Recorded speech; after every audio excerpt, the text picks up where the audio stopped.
So what we're doing is basically cutting this round rod into 3 sections because it's too long for the lathe. I'm using this V block here. It's got little V notches in it to help hold the rod. What we're going to do is basically put the rod against that block, and this vise right here will push on one side, push it against the wall, and keep it from, the main thing is we want it to not be tilting up and down that way. All right.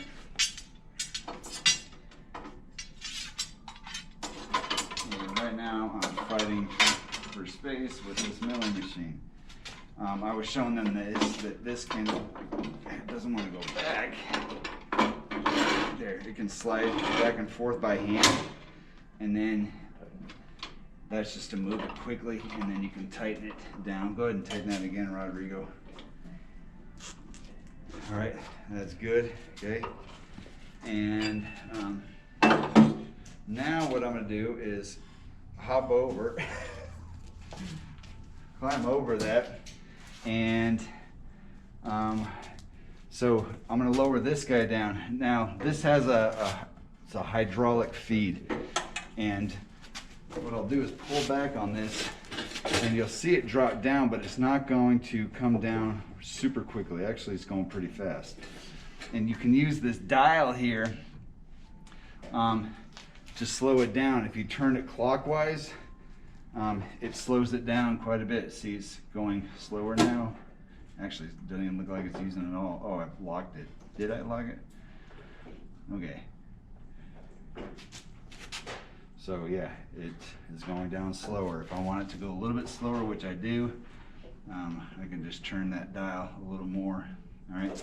You can actually stop it all together using this lever. There's a little bronze lever that locks it completely in place. All right. And for some types of metal, we use a coolant. And the coolant I just keep in a drawer over by the tool chest there. So sometimes if you're cutting a really big block of metal, you can use this.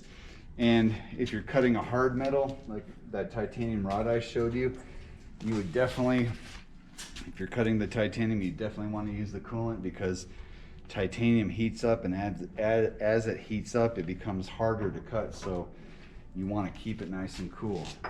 The aluminum, is that me? That was me. The aluminum doesn't heat up, but what it does do is it'll gum up the blade. You'll actually see a buildup of aluminum on it.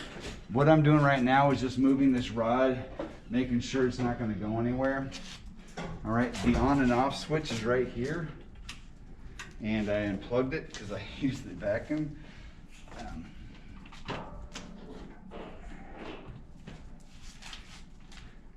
All right, okay.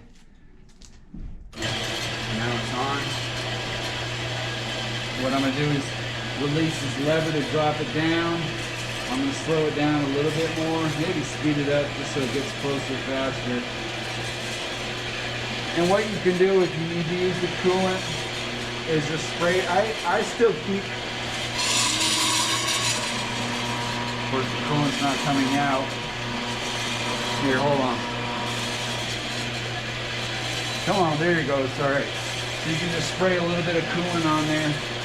I like to keep my hand on here in case if it jams up.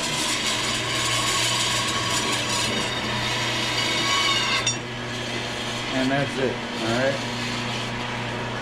And then you can just shut the machine off, and that's all there is to it, okay? There are some rough edges on there, so you could go with the metal file. You could also use the belt sander immediately to the right here.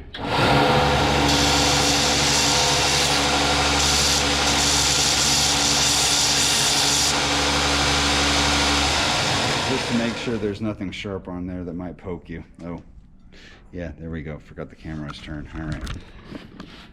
Okay, that's it. So now you can actually use this to put it on the lathe. When we go over to the lathe, we'll show you that the lathe, you can actually put, even though this is a longer rod, you can put the rod out. You can actually have it sticking out the back of the lathe. To be honest, this thing right here, we could probably put in the lathe if we wanted to. All right, but that's another video.